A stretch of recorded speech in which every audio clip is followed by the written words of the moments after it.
Welcome to Beyond the Burnout. I'm your host, Eric Wilson. We're here at Flying H Dragway today. We've got a really exciting program we want to share with you today. It's Officers versus Outlaws. My friend Mike Winnick here. Mike's from Blue Line Racing, all the way from Edmonton, Alberta, Canada, joining us today. And we just want to share with you a little bit about what this team is about. We got a couple other race teams here. We want to visit with them, kind of share with you what their mission is, because I think it's a great one. We're thrilled to have you. Thanks for coming out. Mike, tell us a little bit about how this all got started, your background, all that sort of thing, right? Well, thank you, Eric. We love being here. We love traveling to different tracks and meeting everybody and just having a great time.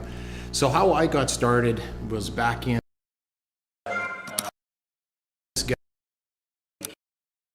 and he had this race car program, and I was thinking of putting something together back in Edmonton.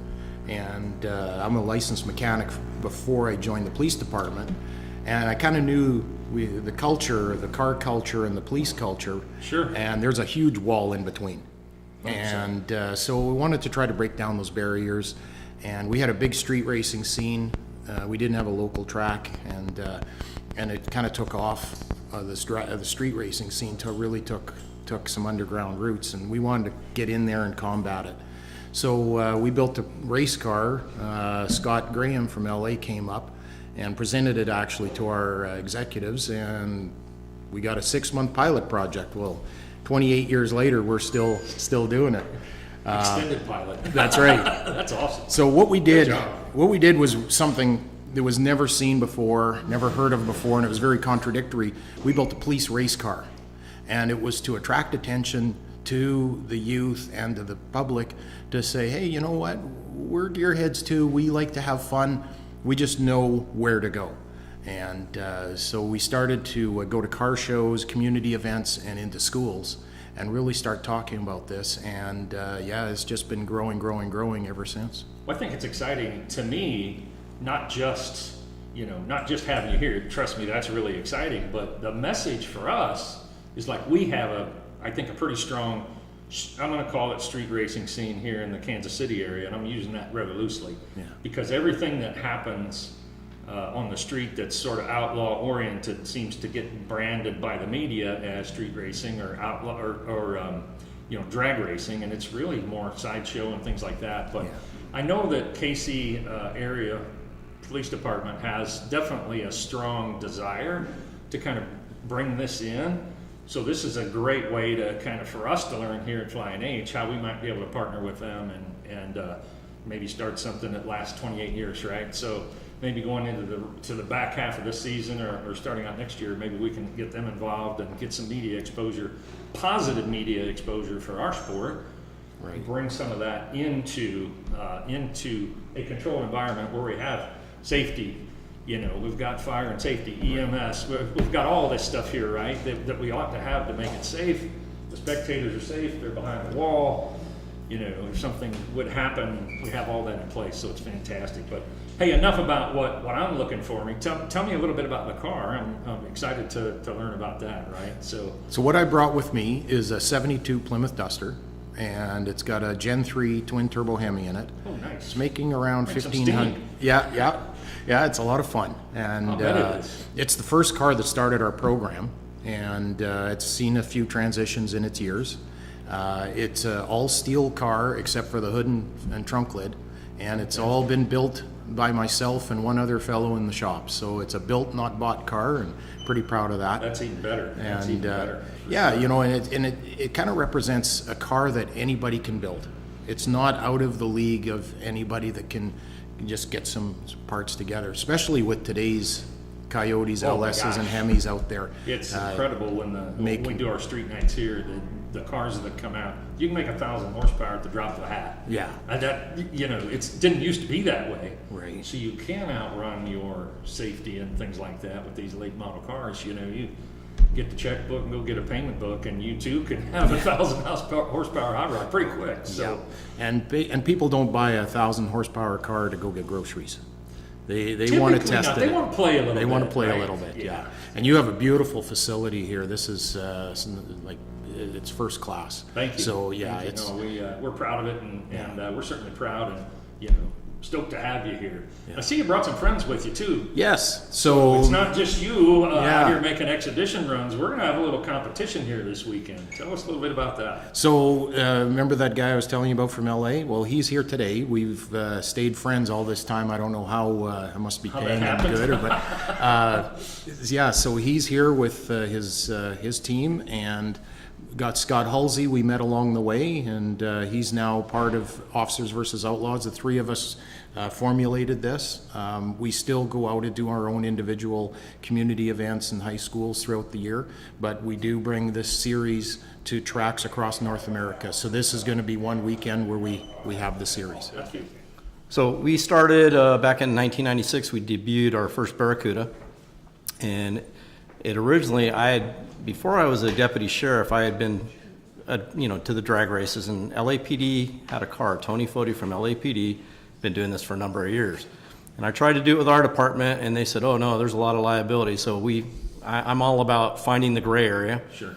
We found the gray area and got it going, and it's turned into basically a real youth and community outreach program, because cars really, and believe it or not, kept me out of trouble growing up. Because all I wanted to do was work, so I could put more money into my car, Absolutely. so I could go faster and have nicer things. And I'm still doing it today. Nothing's changed. My wife has been my biggest fan, #1 supporter, and she travels with me now that we've retired, and it's pretty dang good. That's fantastic. Yeah, I was at that crossroads, right? Do I want to play with drugs or cars? Right. Got involved with cars and never looked back, and there's no 5-step program, right? Right. So we're in this for life. Oh, absolutely. And it's no better place to be. I think a drug addiction would be cheaper than what we're doing. Oh, and I think I'd go to Betty Ford and fix that. Yeah. Right? When I saw your rig, I saw the CUDA on the side, and at first I'm thinking like Henny Shootout. We just did that at Indy a few weeks ago. What's under the hood, or what's between the frame rails of the CUDA? It's a backed half 67 Barracuda, and it has a 440 wedge motor in it, legit 440, Okay. with a little bit of nitrous on it. Okay. Yep, we call that NA here, nitrous assisted. Okay. It's, that way Yeah. everybody goes, wait a minute, we saw the purge, but Right. yes, we have a little fun with that. Yeah, that's good. Yeah, that's good. Who else did you bring with you? I know we got Scott Halsey over here too. Scott's out of Broken Arrow, Oklahoma. What are some of the other cars, if you could share that with us a little bit? What'd you bring today?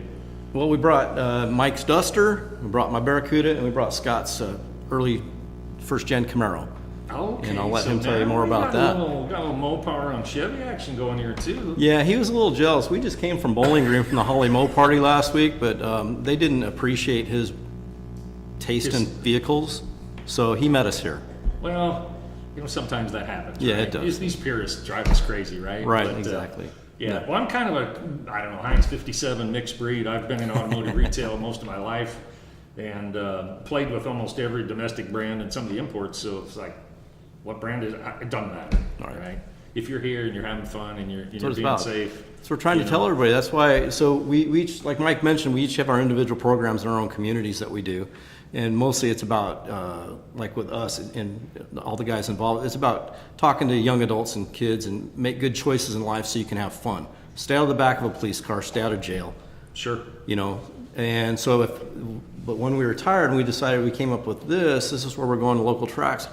Bring the street racers to the track. Come race a cop, which isn't an option everywhere in the United States and Canada. No, I don't think, and I've often wondered, I do have a competition license, NHRA, and I've often threatened, I guess, if I get stopped on the highway, I wonder if they ask me if I had a license to speed, if I should present that. But I have not had the nerve to do that. Right. So, because I don't think, unless I had someone like you that's got a little bit of gearhead background, I don't know if it would be favorably received. Correct. So this Yeah. is the place, obviously, to do that. And that's what we want to do. I mean, the Street Outlaws, in LA, every time a new Fast and Furious movie comes out, street racing picks up. Oh, Now these stupid takeovers. And so this is why we want, and the only street racers they really catch are the stupid ones. The hardcore ones, you don't know they really exist. Sure. And those are the ones we want to come out, but we also have to have some pretty fast cars so we have some credibility. Yeah, I know. I think we, in this area anyway, I hear that, I'm not sure there aren't some pro mod level cars that are out playing in the streets and the industrial parks or wherever they go. I'm not sure. I don't follow it closely enough, but, when I see it on TV, Street Outlaws or whatever, and I see all the light poles and all that, and they're going, 150, 200 mile an hour down there. These walls are here for a reason. Oh, absolutely. Right behind us here, we have our track here. It's out of view of the camera, but it's to contain in case something happens. Correct. I don't want to get wrapped around a light pole. I'm all about going fast, and if I wreck, I want to be able to do it again. I do. I run 68 Camaro. It's big block Chevrolet powered. Okay. And a little NA, but. There you go. Good. Good. So Oh. Okie Trooper Racing, how did you get tied in with this group, or is this your own? I did. They invited me to do Officers versus Outlaws, but in Oklahoma, of course, we ran into the phenomenon of the TV show, and Absolutely. and dealt with a lot of street racing around 100%. Oklahoma and different things. I'm a 27-year veteran of the Oklahoma Highway Patrol, so I dealt with that on the job, and now on my side adventure with Side the race gig. car, side gig, we have put together the program and tried to build it in Tulsa, and we do the race a cop events. We do the joining in with Officers versus Outlaw to travel around and bring this awareness around the country. Well, that's fantastic. It to bring those two together, it sounds like oil and water almost, right? I mean, if you think about it, it's like, I don't know if that mixes, but if we create an environment like this where that happens, we could probably make a great emulsion out of those two opposites, if you really will, right? Yeah, the street and- racer and the law enforcement, and kind of bring it together the way it was meant to be. It's. And we I don't try to know. bring up that atmosphere to where the young people know and the street racers know that we're human too. We like to go fast too, so we build those races around that and try to draw them in with that and get to know them, because we're going to race them at the track, try to keep them safe, and maybe we can save a life. Fantastic. I should have asked, are you all going to run eighth or quarter? I think we're all running 8th this weekend. Okay, yeah. all right. So, and we brought Clocks in on or clocks off? Clock's on. Clocks on? Clocks how on, how okay. fast? I mean, roughly. Give me an idea. The track's going to be pretty good. The air's going to be a little thick. Yeah. What do you think? We'll try to run probably right around 5.0s and, maybe Guys, I'll tell you, that's getting it done. 5:20s. If you don't think that's fast, take that ride one time. That's getting it done. That's getting down. Yeah. We'll challenge some locals that are around that area, so we'll see if we can make a good race. Out here, we try to do a pro tree or an instant green and send them down the track with that, just like they would on the street. Sure. Set it up like they would and race them out here at the track where we do have the safety equipment and all the great teams from the track. Well, I tell you what is fantastic. And again, thank you for coming. Thanks for bringing your program out here. To Mike Winnick, Scott Hulsey, Scott and Sharon Graham, the whole team with PD versus the Outlaws, right? And, Blue Line Racing, Oklahoma Trooper Racing, all of it, right? Sheriff Department Motorsports. Thanks so much for coming out. We look forward to seeing the cars on the track, and we're going to come out and take a peek at the cars too before we really get rolling here and gets crazy busy. So looking forward to it. Thanks again.